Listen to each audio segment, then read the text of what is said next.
look at the year on your penny. And first tell me something about yourself, where you are in your coursework, what your dreams are once you're finished, and then where you were at the year of your penny.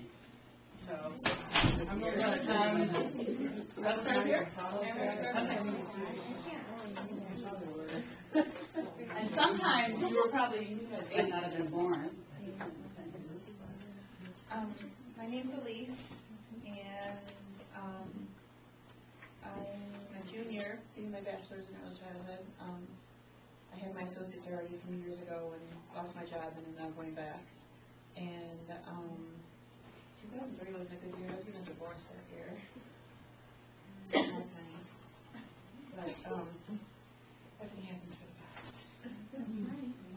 And actually, I have a Farmington connection too. My dad was a principal in Farmington for years. Oh, really? Who's your dad? Lloyd Lewis.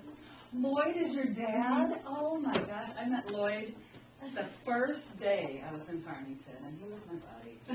Oh. And actually, Bob Maxfield was my daughter's grandpa. Okay. So, Dr. Maxfield is Yeah, very good guy. like a star.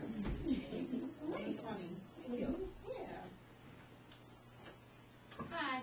I'm trying to figure out where you were. I'm just trying to. Okay. My name's Allison. I have about a year left to get my bachelor's in early childhood. The 1998 is my penny. I was.